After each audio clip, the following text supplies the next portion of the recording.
Bueno, pues Our next experts are going to talk to us about how to transform purchase experience. Francisco Casassas, he's a shopper marketing at Campofrío. He is the director of this division for the last 15 years. He's worked in Chile, Canada, Spain, and companies like Cantar, Coca-Cola, and Campofrío. José Luis Delmas, he's the director of market research at Madison, with a track record of more than 20 experience in the field of research and overarching studies. He believes that the first thing you must do is to ask your customers what do they need, to understand it, and to make an analysis of emotions and to be adapted to their needs. That's how you read your customers' brains. I leave you with Francisco and José Luis. Thank you.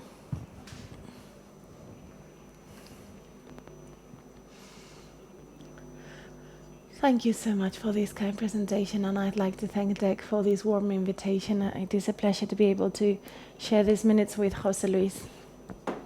In this room, you may find professionals in numerous industries that have a view on technology in banking, mobiles, automation, and healthcare. And you may wonder, what is it that we do, both of us, talking about emotions in the field, in the food industry, in cold cuts?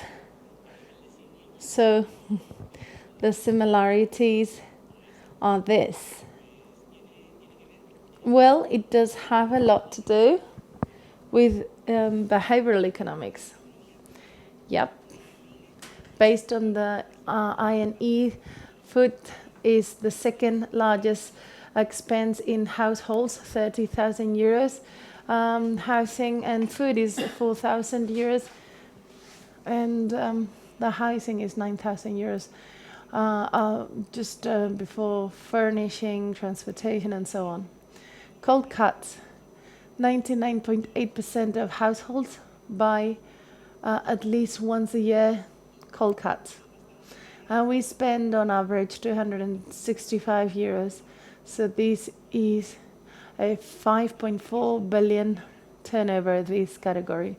In cold cuts, we spend half of petrol or women's garments, and twice as much as women's shoes.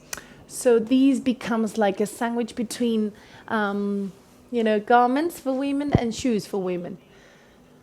Campofrío Food Group, Sigma in Europe, we have a 2 billion euro revenue turnover, and with these brands, Oscar Mayer, Navidul, Revilla, and Campofrío, we rank number 1 in cold cuts and 4th in food in general. Before I talk about the behavioral aspects, what is shopper marketing? This is what I do on a daily basis. Based on our internal definition, it has to do with POS, shopper, not consumer. The person pushing the trolley, getting the basket, asking for cold cuts, or going to a restaurant asking for a tray of ham, not home consumers. Based on insights, triggering actions in the decision-making process. Why is this important? Because communication with consumers has changed. There was a moment in which we had 4 channels. You had an ad and you had a massive coverage. My TV has thousands of channels. We have internet, tablets and mobile phones to consume internet or TV. We pay 15 euros a month for streaming channels. So it's more and more difficult to get to end consumers. And, shops are changing. The shopkeeper, like close to pharmacy, to the current stores, where they are trying to improve customer experience. Even pharmacies are changing. And the desk, the teller is a little bit further, so there is more open space. The POS is gaining importance in the decision-making process. At the POS, really. There's been an evolution. Some people argue it is 85 in our category. 78% of the decisions are taken at the POS. Or put it differently, We will, half of our business, it's a stake on our POS.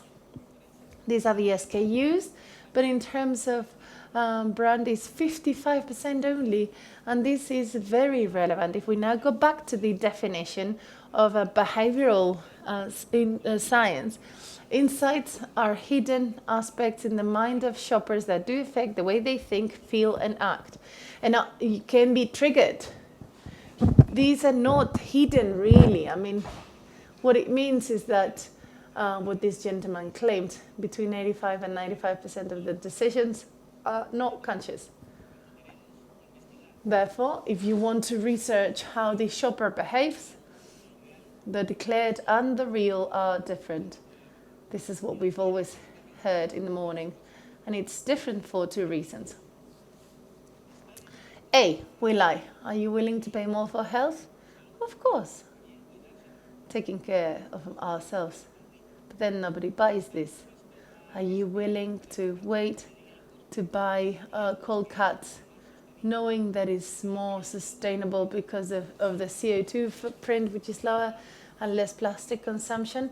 Yes, of course. And that's not the case. So we lie. And the second reason is because we don't know. Because it's a purchase, an aware purchase thing. We don't know how to do it. If I want to buy turkey cold cuts grilled, fantastic, I want that. I don't care if I want the tray or going directly. So I don't care. I mean, I don't think about all that. So that's the reason why when you try to make some rational decisions, the results are not that positive. So we ask for our colleagues in Madison to shed some light on this. Hello, good morning. When Francisco arrived, he made a proposal. We found a scenario where people were thinking, okay, customers may lie, or perhaps they don't know what to answer. They want insights that can be triggered. And we found two proposals. One, to measure the new shelves, to assess them based on shopper's view, and then to measure the impact of the second exposure. We could not do a traditional study. It's a more complex one, applying neuromarketing techniques and research techniques. I'm going to give you a summary, the new insights, and Francisco then will tell you how to trigger them. First and foremost, the objectives of this study are several. To detect strengths and weaknesses of the new shelves. That was a goal, the final target, knowing everything Francisco had shared with us, asking directly, indirectly, and in order to do that, we had basic neuromarketing, where we tried to measure attention and emotion. And perhaps it wouldn't work only with neuromarketing. We did some interviews to double check this. And what did we find out? First of all, how is the purchase done at the cold cuts area? It is very quick, but with certain nuances. If the shopper finds a recommendation, they may do another more post purchase, and we found that the purchase is completely different. And a very important aspect to Campofrío is that the brand is a leading driver. How do you buy at the counter? It is very different. The shopper looks for appearance, variety, recommendation, brand, price, all those types of drivers.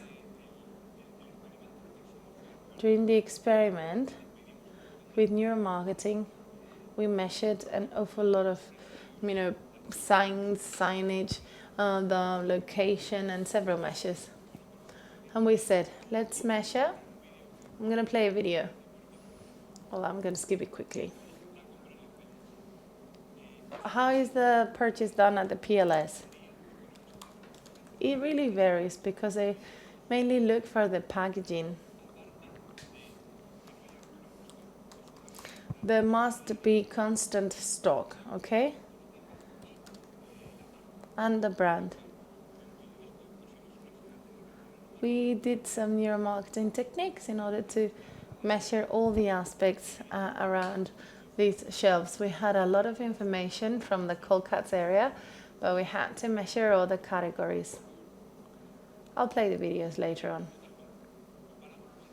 We compared them with other categories in order to have a starting point, knowing what we were measuring.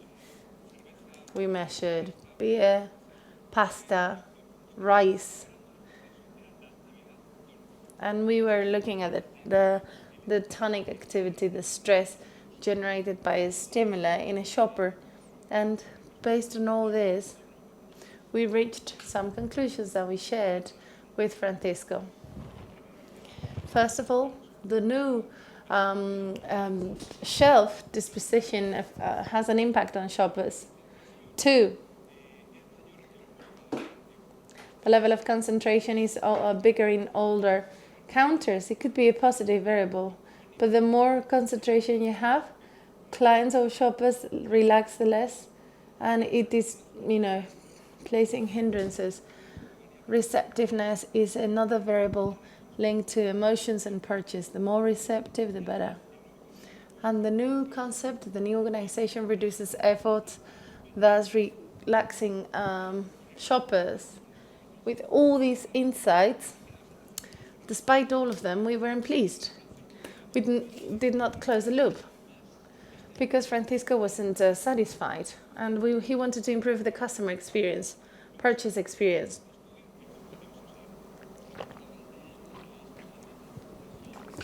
This is a new green shelf, a transformation. So the shelf is always selling. It generates a trigger, 20% of it.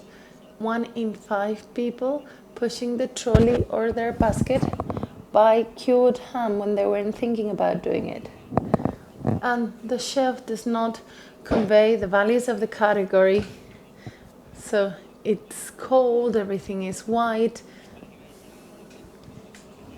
This is a picture of the normal shelves, and this is what we did with warmer colors. So these are really the colors, so it can guide your purchase. And these are the sales upticks. The hypermarkets were less elastic and more less elasticity in other convenience stores. And we wanted to understand why. I'm going to go back to the attention, minus 120. With the new shelf, it goes down. More attention, but it decreased because the person starts relaxing once they are just in front of the shelf versus a normal shelf where your attention continues growing, and it only goes down when they find the product they were looking for. And with these insights, plus others, we are giving a second thought to the project, and we have maintained the colors but in different degrees, and also a common block for the cold cuts area. The second endeavor that we had from Campofrío was to calculate the impact of the second views. In principle, they will have some impact, but they wanted to measure these directly or indirectly. So here we were giving a second thought. The main goal was to get to know the impact of them, not only at the level of the sale, but also the experience, not only sales, but also experience. And here we decided to put forward a methodology, a hybrid methodology between new methodologies like neuromarketing plus traditional research carrying out several surveys when they exited the stores. We also applied neuromarketing, in this case also the live tracking, eye tracking, and interviews to those who'd done the purchase with a neuromarketing campaign. First of all, the second exposure, how is this having an impact to shoppers? When you go to the shelves, everything is aligned in a single line, everything is very homogeneous, and all of a sudden it breaks your view, it catches your attention. That second exposure catches your attention, so consumers move. We also detect that the second ones have a direct relationship on consumers' eyes. Novelty, promotion. They think, okay, it's new, and they think about promotions. What changes the willingness shoppers have? Shopper spends more time. You know, the funny feeling we all have, the interest we all have. They spend more time on that product. So with these techniques that we studied with the surveys, we detected that 50% of the people that go to the supermarket, they see the second exposure, and 20% of them buy. This already itself has a level of acceptance. And we did a consulting analysis, and we detected the following insights. The second exposure has an impact on shoppers' behavior. Then they also have a decision change, deciding about the product and brand. People, once they see these, they go back to the shelves and buy. But just like before, in Campofrío, and Francisco specifically was trying to detect if that improved the purchase experience, because in this case, well, it's more entertaining, more comfortable, more surprising. That's combining both things, and it also improves the purchase experience. The impact of the second exposure is really seen on retail.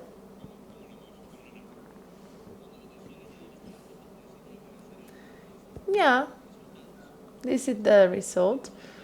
Once we compare attention and emotion, the first exposition and the normal line shelf, the emotion is multiplied by 7. It transmits much more emotions.